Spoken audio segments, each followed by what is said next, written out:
Hello and welcome to Marketing Speak. I'm your host, Stephan Spencer, and today it's my pleasure to have Erik Luhrs with us. Erik is the founder of Be, Do, Scale hybrid business coaching, and he uplevels business leaders so that they can grow fast, attract top talent, and kick ass. He is a Fortune 500 consultant, NLP Master Practitioner, psychic, peak mindset coach, and the creator of the Guru's selling system, subconscious lead generation, and Peerless Positioning. He was also a guest on my other show, Get Yourself Optimized, and that episode is number 291. So check out that one as well. But now here is Erik Luhrs. Erik, so great to have you on the show. Yeah, thanks for having me. I always love being on. So this is going to be fun. We're going to focus on marketing and sales, but on the other show, we went into some pretty metaphysical topics. So I'll save that for the other episode. So listener, do go check out episode number 291 of Get Yourself Optimized and listen to Erik on that show as well. But let's first of all start off with, how does the messaging and the positioning that you have depend on your mindset? Because of course mindset is everything. Eventually you have whatever outcome happened because you had your mind in the right place, and you kind of allowed for the universe to conspire and make things happen for you. But there's so many times where people just can't get out of their own way. They don't believe in something, or they just think that things are going to go poorly for them. And then that shows up in some terrible business deal that they do, or some terrible marketing campaign that they launch, or a really bad speaking gig or podcast interview or TV interview. So let's talk about that mindset piece and how that shows up, or kind of breaks things for our listener if they don't get it right. Well, good question. When people say mindset, I always look at the brain. I think you and I have talked about this before. It's my feeling that the mind, because I focus on quantum, the quantum field, etc. So my perception is always that the mind exists outside of the body. But so let's talk about the brain, and I always think of mindset as brain set. So mindset, or brain set, as it were, is how your what's going on in terms of the day-to-day programming. So your brain is like a CPU, and then outside of the CPU is the person who's doing the stuff with the computer, right? It depends on what software. If I'm going to if I'm going to type something, I'm going to open Word. If I'm going to do some math, I'm going to open Excel, et cetera, et cetera.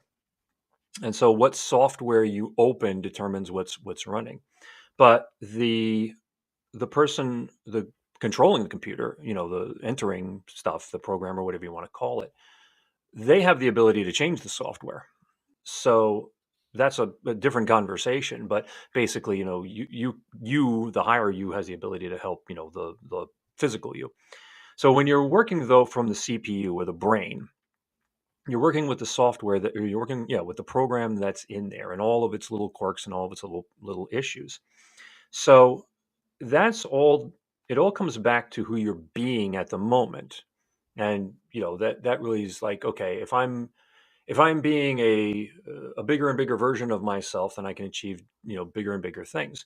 So let's look at it from, like, one of the examples I give is, if you take somebody who is used to bringing in $1 million a year, and and I've had, early on in my work, I had this is why I kind of know this, some horror stories. Early on in my work, I had people that I took to large sums of money very quickly from where they were, because I thought, well, that's the best thing I can do for them. Is they say they want to go from 100,000 to 500,000 like that, so I took it from 100,000 to 500,000 like that. But they themselves didn't change the software. And so even though I took them out of one circumstance and placed them into the circumstance that they said that they wanted, their mindset slash brain set hadn't shifted to be able to hold them there, and they sabotaged themselves back down to 100,000, 200,000, whatever their starting point was. So your messaging and your positioning, your messaging, your lead gen, etc. When it's going out, if you're working from, let's say you're at 100,000 a year or at a million a year, say a million, you're at a million a year, and you've been doing that for a couple of years. You're used to it. It's ingrained into the software in your head. Your messaging is going to be stuff that's going to generate $1 million a year. And so you say, well, I want to get to $5 million a year. Okay, great. But you're still only, but if you don't change you, then your energy doesn't change, your messaging doesn't change, the way you look at your business doesn't change, the things you offer don't change, who you're going after doesn't change, the way you go after them doesn't change. You say, but I still want to get to that $5 million a year. And then we get down to that problem of, you say, okay, I've tried my own stuff, and then I brought in a marketing agency, and I brought in, what is it, a coach to make me, to hit me with a whip every week, accountability coach. I got up at the crack of dawn, I went to bed at the crack of dawn, and nothing's moving the needle. And it's because no matter how hard you try, until you change yourself, our words are just our energy. Whatever energy you're putting out there is not going to change. Thus, your market's not going to change. Your income's not going to change.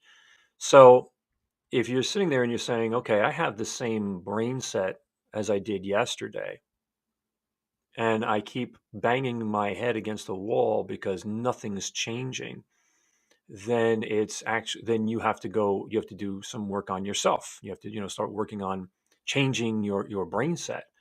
And then that will trickle down to your messaging, your marketing, your positioning, etc.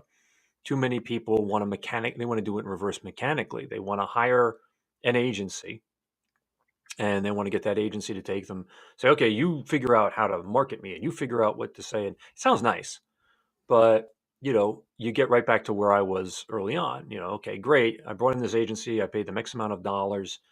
They got me a flood of leads. I went from $1 million to, it never gets to five, but let's say you go from $1 million to 2.1, right? And you're all happy bappy.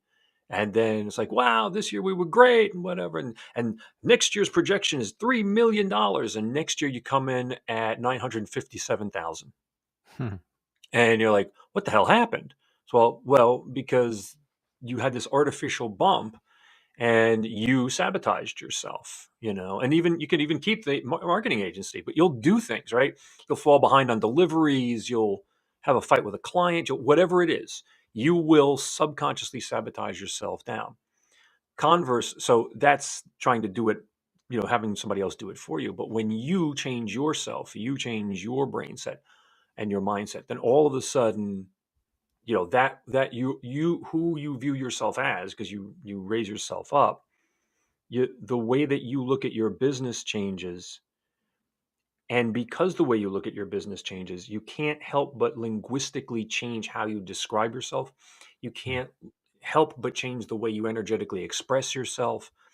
And we, at a very base level, human beings are drawn to other human beings at an energy level. That's why they say everybody has a built-in detector. Excuse my French.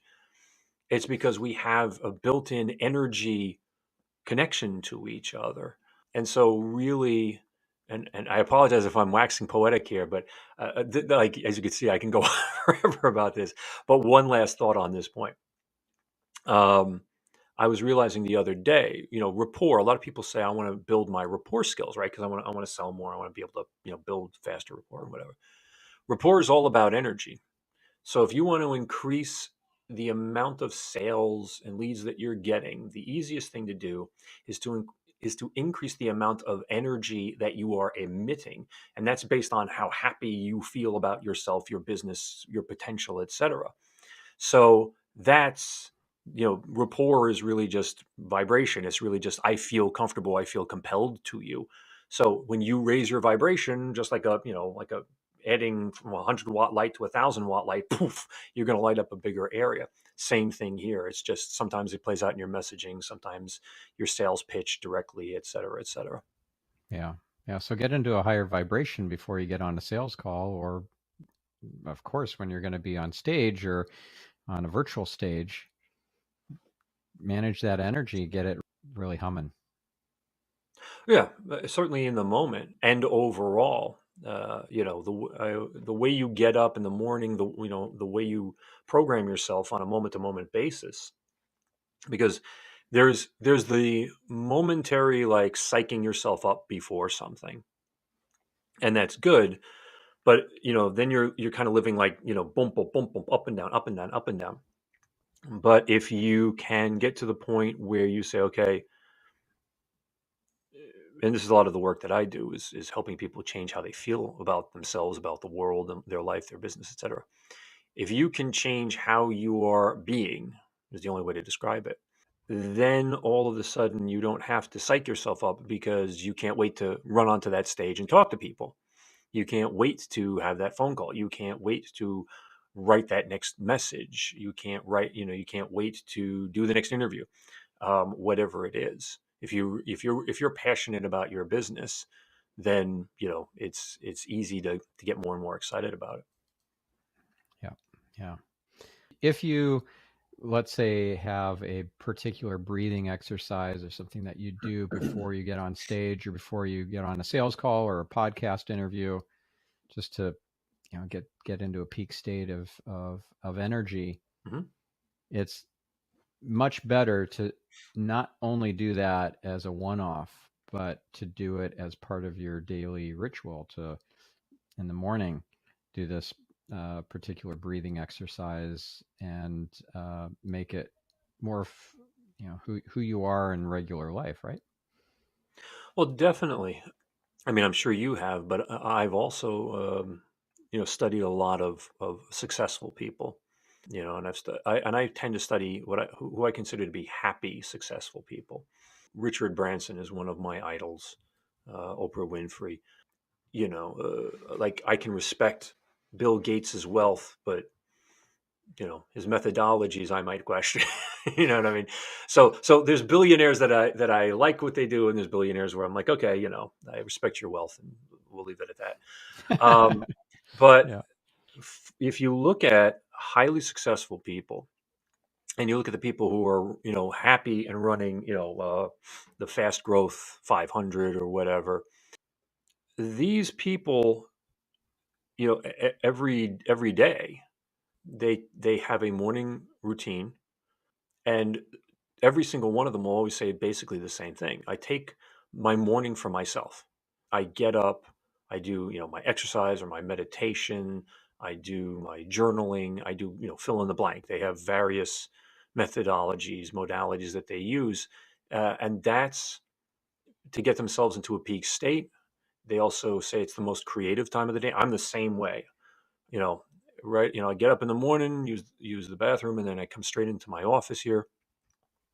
And a lot of times before I even start meditating, the ideas are already flowing. And over here on my wall, I have a whiteboard, and I'll just stand there and I'll just write stuff on the whiteboard, blah blah blah blah blah blah blah blah, and it's just flowing and flowing and flowing. Or I'll stare out my window and just ideas flow, flow, flow. And so I write those down. I get that all out. That's my creative stuff, and then I meditate and I prep myself up mentally and emotionally, and then I do my workouts like every day. It's my same routine day in and day out. And a morning routine is probably the best thing I can recommend to anybody who truly wants to be successful. Yeah, I you can't admire. even imagine like a billionaire or somebody super successful not having a morning routine. Like, Yeah, I'm just going to totally wing it. I'm Richard Branson. I'm just going to, you know, wake up and start scrolling through my Instagram. I'm gonna go into my email and see what fires I need to put out. Like, that's not how a billionaire operates. no, I mean, and it's funny because they pretty much all say the same thing. Like they're like, I don't even open my email or look at the internet or anything because they know that the second they get engaged in any of that stuff, their brain's going to kick in. They're going to get pulled away, and they don't get a chance to set their energy. And really, how you start your day is the tone for the rest of the day. It's Yeah. hard to come back from a downer morning. You know what I mean? You're basically just praying for bedtime. When you start your day that way. But yeah, all super successful people, all happy, super successful people, they understand that it's better off you're better off spending 4 hours preparing yourself for a 1 hour day than spending 1 hour preparing yourself for a 4 hour day or whatever time you need. You're better off. I remember years ago, my first mentor saying, I'd rather you psych yourself up for an hour and make one phone call than sit there and just hammer through cold calls for an hour. Because they said, that one phone call you'll make feeling good is going to get you more sales than 60 calls where you feel like garbage. And too many people think that they've heard the old adage, work hard and you'll be rewarded. The Protestant work ethic, as they say. A lot of not so nice people will, who are paying you money will tell you the same thing. Work hard for me, and I'll make you rich someday, kid. In actuality, you work hard, and you make, and somebody else will be rewarded. You really want to work smart, and and a lot of people are like, oh, well, that's strategies, well, that's methodologies, well, that's metrics. That's working informed. That's not working smart. That's working informed. Working smart means that you get the machine to peak condition before you take it out on the track. That's working smart. When you take time for yourself, because we've been conditioned to think, oh, if you take time for yourself, you're greedy. But in actuality, the best thing you can do for yourself, for your clients, for your business, for everybody is to take that time for yourself. So, Yeah. So how does that show up in, let's say, a marketing campaign? You're going to strategize, figure out what the funnel looks like, and all that sort of stuff. So, the old adage that measure twice, cut once. mhm. So, how does the preparation, like you do with your day, show up in a really great marketing campaign? Well, when we look at marketing these days, a lot of marketing is metrics driven.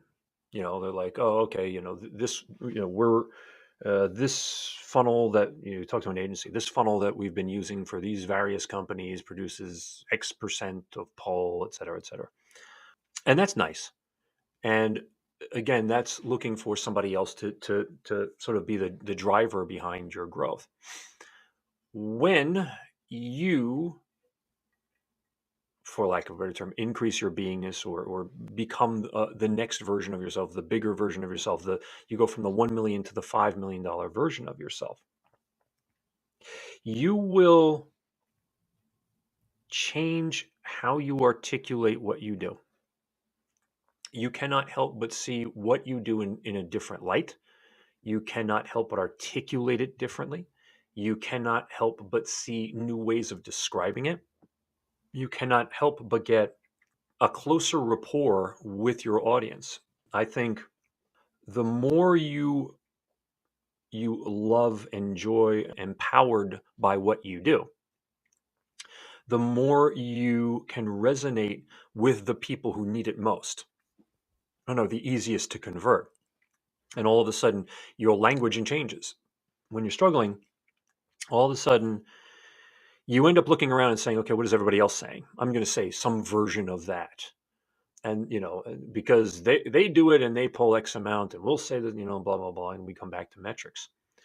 But if we look at all of the great marketing campaigns of the past, it kind of comes back to positioning. Like they positioned, the company positioned itself massively differently all of a sudden, and whoosh, it got a flood of business. It took off. Yeah, like the human network. Cisco repositioned themselves as the human network, made them more human and more approachable and relatable and less like a big monolith. Right. Because they changed how they looked at themselves. Because they realized, technology is to serve man. Man is not here to serve technology. And it's the same thing for you and your business. You say, okay, if you're looking at yourself and you're saying, I'm one of X amount of competitors, then that's your version of yourself, and that's your perspective, that's your positioning in the world. It's all intertwined. But if you can look at what you do and look for all of a sudden what's unique, and say, I bring this thing to what I do that Yeah. nobody else does. Yeah. We bring these technologies, these combinations, this whatever secret sauce that we have. Yeah, like And Bob Allen, Robert G. Allen, the author who sold I don't know how many tens of millions of books, but mm, he talks about how you are hopefully the only. How are you the only in whatever industry or discipline that you occupy? So, by the way, he was a guest on the show. Great interview. So that needs to come through, but you mhm. have to believe it yourself first.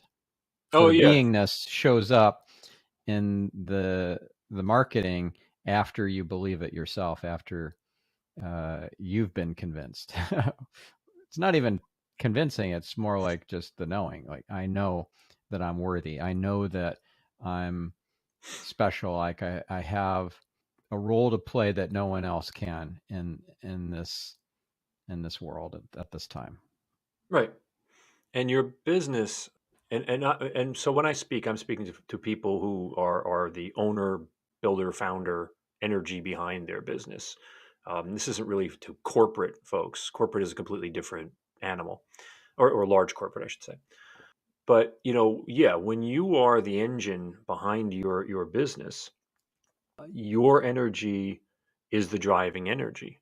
And so you've got to, like you were saying, you basically got to drink your own Kool-Aid, but not forcing yourself to drink your own Kool-Aid. You're drinking your own Kool-Aid because you don't want to drink anything else, because you realize my Kool-Aid is the best Kool-Aid. Like literally, I've tasted all the other Kool-Aids. So this is the best flavor. I'm never going to stop drinking this Kool-Aid. I might add more sugar to spice it up and make myself more sugary, but basically, I'm loving this flavor. And again, that shines through, and that and then when you can say, here's what makes me, like you said with Robert Allen, and that's why I created Peerless, one of my systems, Peerless Positioning. When you can see what's truly unique about you and how that differentiates you, and why that's the value driver of you, or your business, your service, your product, whatever, then all of a sudden, it all comes back to articulation. You start articulating it, and when you're articulating it, then all of a sudden the world hears it. It's one thing for you to know something but not say it. But when you are passionate about what you do, you can't help but talk about it. You fall in love with what you do. It's like, when you meet the new guy or girl, right? And you remember, like, you couldn't stop talking about, oh, I just met this guy, I just met this girl, whatever, blah blah blah. And all you could do was talk about them, talk about them, talk about them.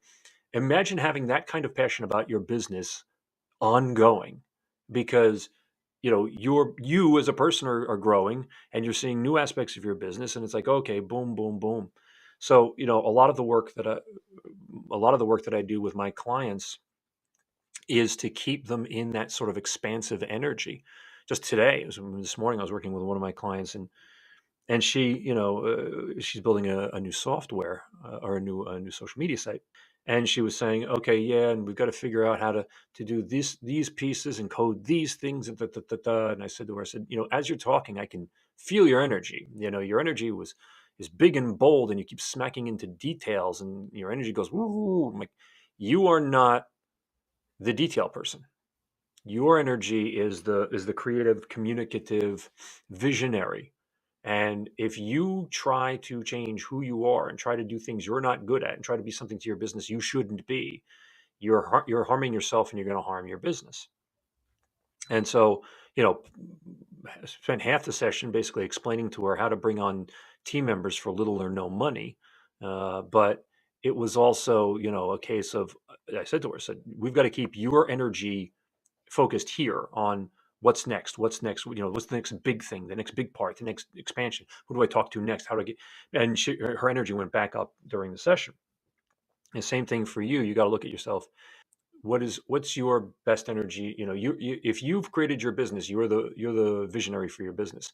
That's your best role. You're best at communicating about your business, being the face of your business, being the energy behind your business, being the Energizer Bunny, etc. And that again comes back to articulation, marketing, etc. You'll be out there, you know, creating the messaging and everything. But again, it's your baby, and you've got to keep falling in love with it every single day. Yeah. Yeah. Now, I want to point something out to our listener right now, and I think it's important that you are unique, and I've experienced your work firsthand. You're amazing. You've given me some really important breakthroughs. I talk about one of them on the other episode where you Mhm. were on my other show, Get Yourself Optimized, and I didn't even know at the time that you channeled, that you had psychic abilities, and you just started just channeling, and I was Mhm. floored with what you shared. It was so profound, so important. It finally sunk in a really core concept that I needed to not just understand, but action. And that was the thing. Like, knowledge is of no use really unless you put it into action. Mhm. So I want to point out that you are one of the only, if not the only, business coach with psychic abilities, at least that I know. So when you start chiming in from what is a higher perspective because you're receiving it, Mhm. that's pretty special. That's amazing, like you did with me. Mhm. And I don't even know of anyone else that does business coaching who's psychic like that. If you're either going to a psychic, like a medium, or you're going to a business coach, not to somebody that is a hybrid of both. Mhm. Do you know anybody else that does this besides Uh, you? yeah, I mean, I know of um, psychic business coaches. The but when I, and I know several of them, personally. They Every single one I've ever talked to, they didn't do anything really business wise, right? They were just like, okay, I've always been psychic, and I wanted to help business people, and a lot of their stuff is okay. I'm just channeling. You just ask me questions, and I'll channel whatever. And then, but it's okay. Well, do you help with strategy and marketing and whatever? And they're like, well, no, I don't really know any of that stuff. But if somebody says, should I choose headline A or headline B, I'll feel out into the universe, and the universe will tell me and whatever. And I go, okay, that's cool. It's not how I work, but fine. Um, as Stefan, as you know, I mean, long before I was doing the work that I do now, which I call one-on-one plus one coaching, because as I said, I work with the person's higher self simultaneously working with them. I developed first the guru selling system, and then subconscious lead generation, and then peerless positioning, because I became fascinated with the subconscious mind. I studied NLP, silver mind control, a bunch of other things. And so the mind has always fascinated me. Change, being, human beings being able to change themselves. The people who, whatever. I was 10 years ago. I was a junkie, living behind a dumpster, and today I'm worth $500 million, living on, and I'm blissfully happy. And you're like, well, what happened? Those were always the kind of people that fascinated me. Not only just junkies, I should say. Eric's just figuring out what makes junkies tick.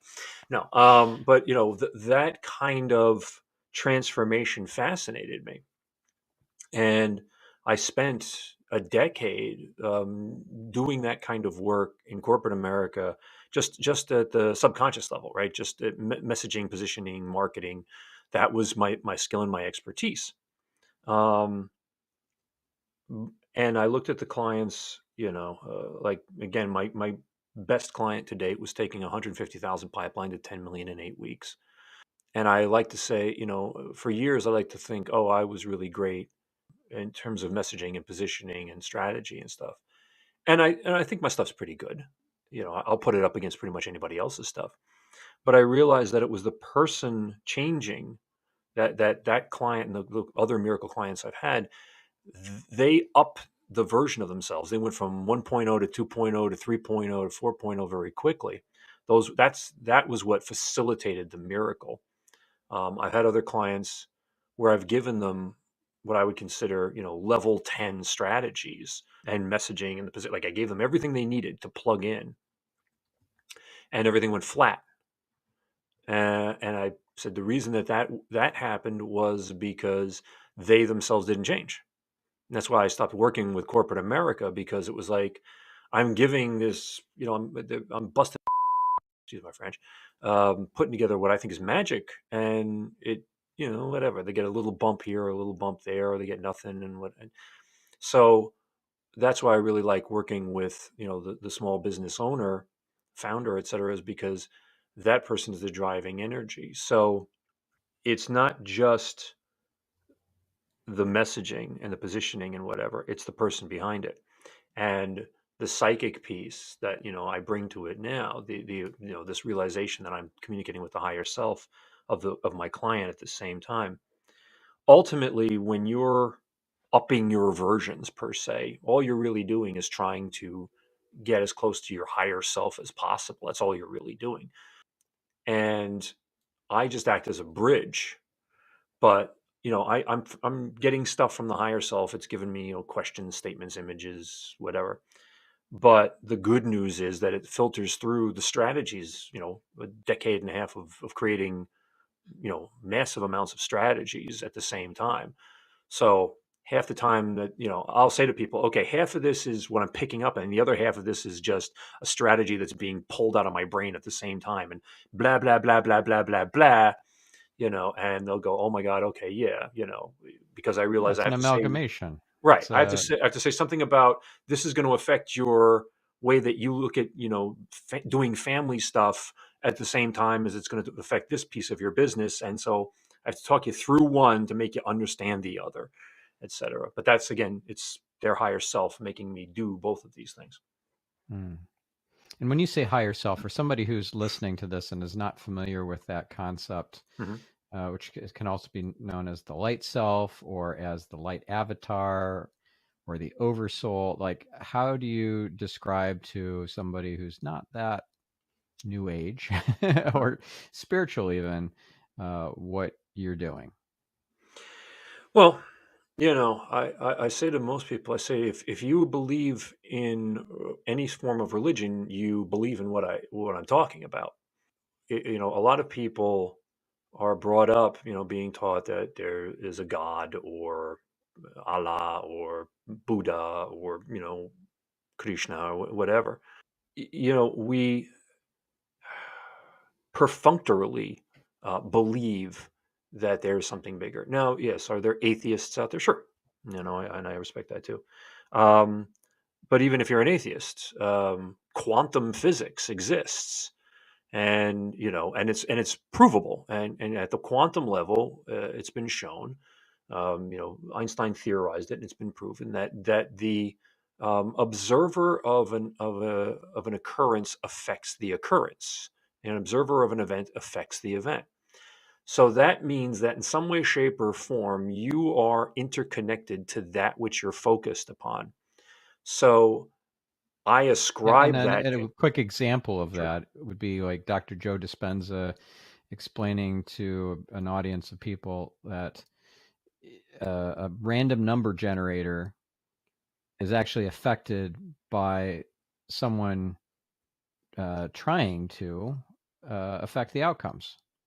It's a small, Mhm. slight variation, but it's measurable and it's reproducible and it's scientifically validated. That's impressive. Yeah, yeah, because Joe wants evidence. You know, I think Joe knows the truth. About source, etc. But as a medical professional, he wants to be able to point to results. That are, as you said, repeatable. Um, because then nobody can debate him at that level. And I absolutely respect Joe and everything he's doing. I think he's doing amazing work. So, but in terms of higher self, their base, I mean, this is pure belief, but if you believe in a soul, or you believe in a spirit, or you believe in source, or you believe in God, or you believe in anything, then you believe that there's something outside of you that's still part of you. And again, if you're an atheist, well, if it can be proven that you're affecting something outside of you, that means in some way, shape, or form you're connected to that thing outside of you. You can't affect something that you aren't actually connected to. So whatever way you want to explain that to yourself, that would basically be like your explanation for source energy, higher self, God, etc.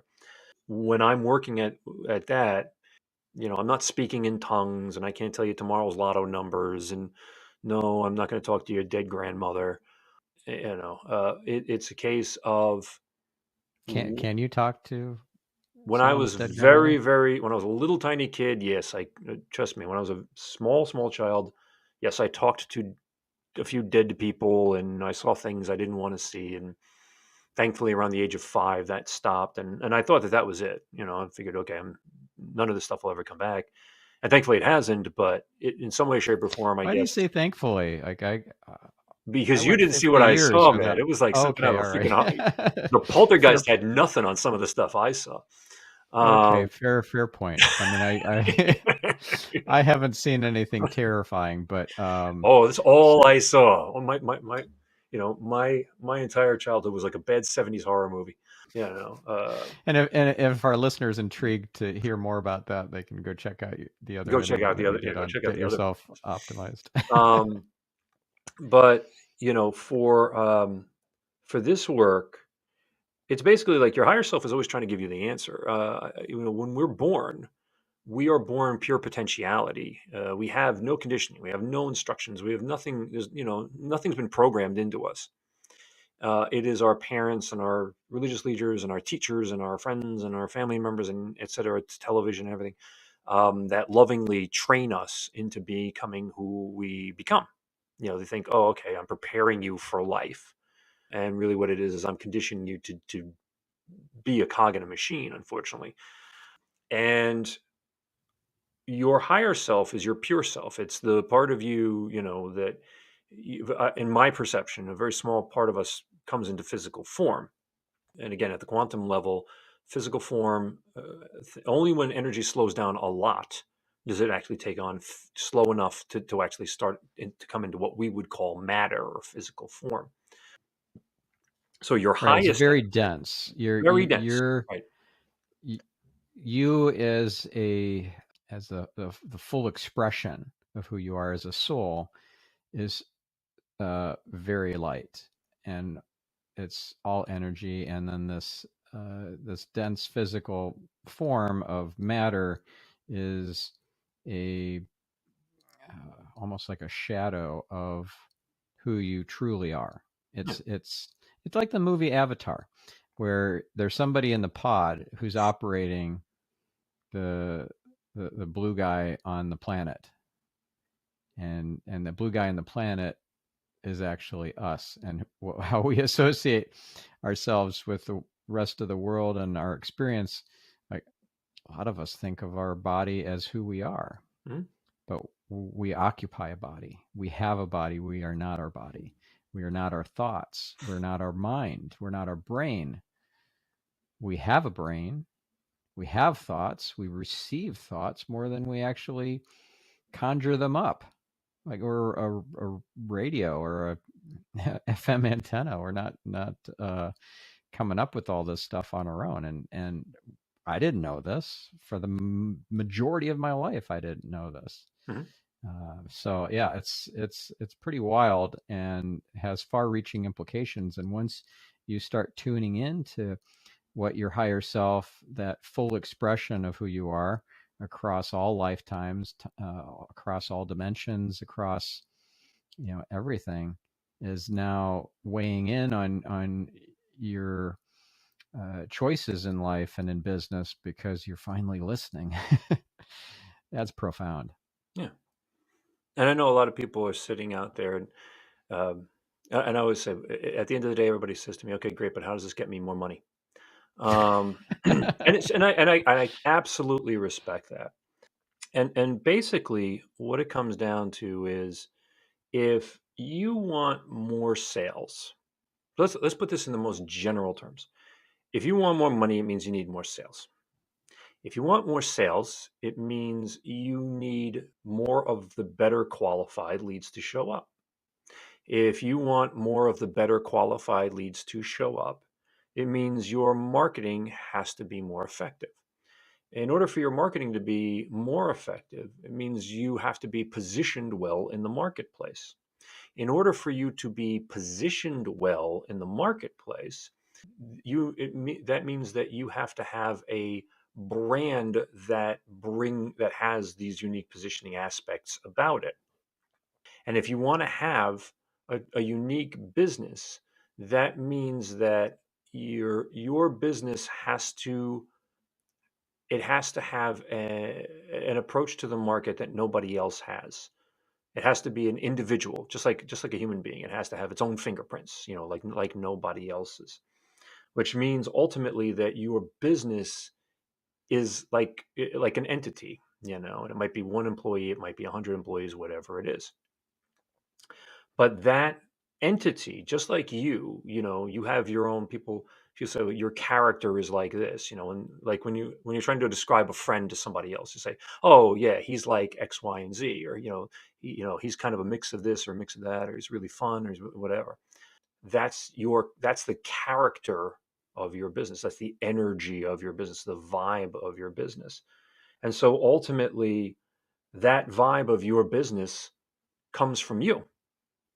As the Arthurian legend said, the land and the king are one.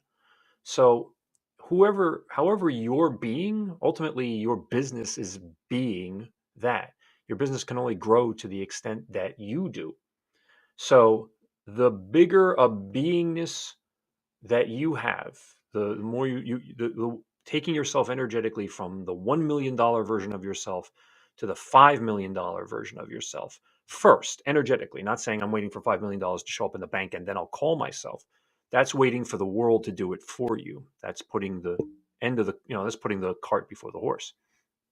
But if you say, I'm going to make the change to myself, that changes, you change your beingness, you change your business. You change your business, you change your brand. You change your brand, you change your position, you change your position, you change your marketing and your lead gen, you change your marketing and lead gen, you change your sales. So Right. that's So it how all that flows flows. from that. Yeah. And if you are of the mindset that I need to see it in order to believe it, then you put a big wall in front of that whole flow. Hmm. Yeah, because you need to believe it in order to see it. Yeah. And that's why Right. people sabotage. Believing comes, Yeah. that then leads to the manifestation where you actually see it in 3D, 3 dimensional reality. Yeah. And if you say I have to see it first, and you get a situation like I used to have, or you get you're lucky enough to find somebody who can take you and somehow figure out how to take you from $1 million to 3 million in sales, and you're going to self-sabotage back. Yeah. It's guaranteed. Well, it's almost like you didn't earn it. Yeah. Like there's this Kabbalah concept I really love called, well, it's translated from Hebrew. It's bread of shame. And if you give someone bread of shame, Mhm. you like your 16-year-old kid, you gave him a brand new convertible just because he turned 16, he didn't have to lift a finger Mhm. to earn it. Then, heaven forbid, he comes back with it, totaled, crashed, and he didn't really earn it, so it came with side effects. Or someone wins the lotto, and then 2 years later, they've not only lost it all, they're worse off than they were before they had gotten Mm. the money. They'd be better off to have never have won. So the earning of the thing is so important, and that seems in my mind, to relate to what you were describing. What do you think? No, I absolutely agree. If you look at the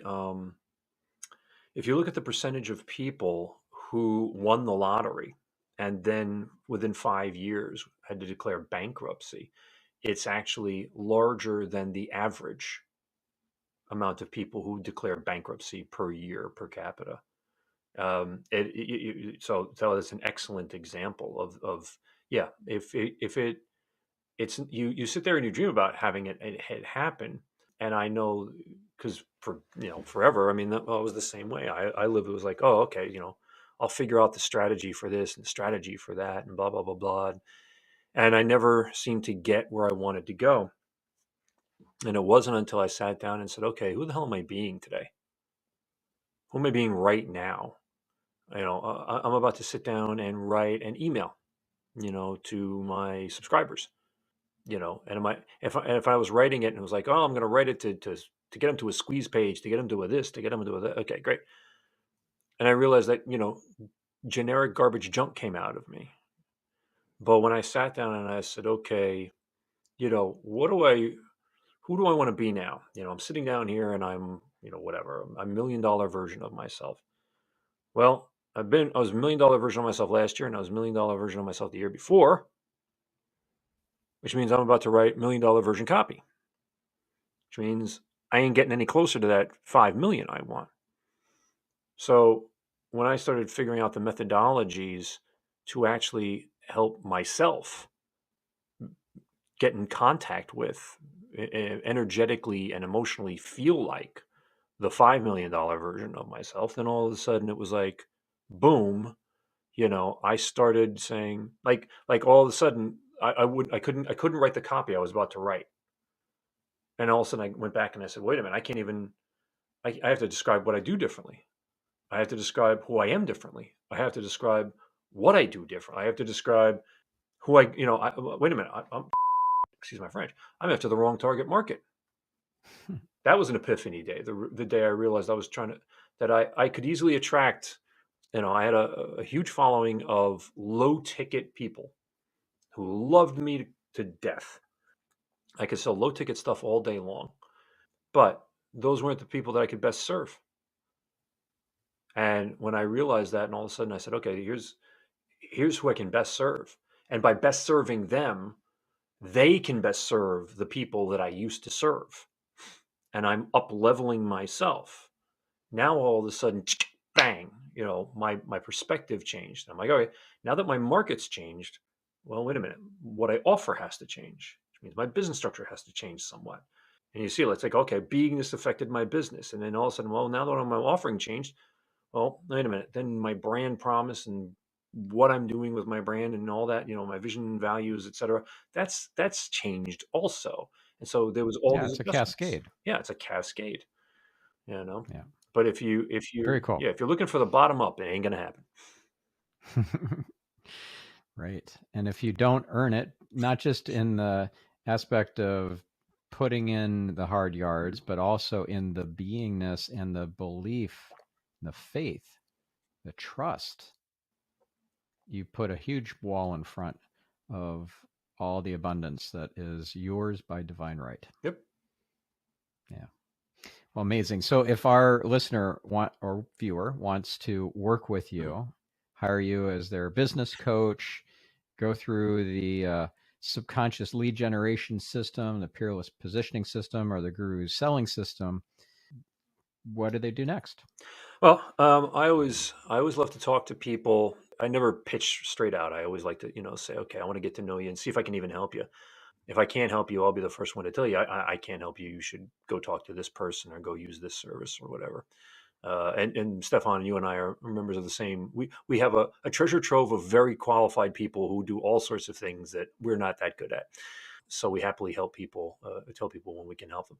So the way that I like to connect with people and make sure that I'm always offering value is to do a session with them, and I call one of my favorite sessions the one question power session, where I will work with you and your higher self. And basically, what it is it's a roughly a 30 to 45 minute session, and it is my firm belief that, in trying to scale your business, you're surrounded by questions, right? Should I do this? Should I do that? Should I invest more in this? Should I do less of that? Where should I go for this, et cetera? Is it the right audience? Yada, yada, yada. And we tend not to make progress because we don't know which question to answer first. And ultimately, we don't know what the hell questions we should be asking ourselves. So the one question power session is connecting up with your higher self and kind of asking you what I'm getting from the higher self and kind of all that. I help you lock in on the one question that, like a domino effect, if you can answer this one question, then all the other dominoes line up and start to fall. So that is, again, complimentary. So all you have to do is go on over to erikluhrs.com/power. So that's ERIKLUHRS.com/power. Actually, www. Make sure you put the www in there. www.erikluhrs.com/power, and you can sign up right there for it. Awesome. Well, thank you. And listener, go ahead and take advantage of this great opportunity. Work with Erik if you can, if you can, make the decision, the powerful decision to do that. And I'm sure you'll be very happy you did. We'll catch you in the next episode. I'm your host, Stephan Spencer, signing off.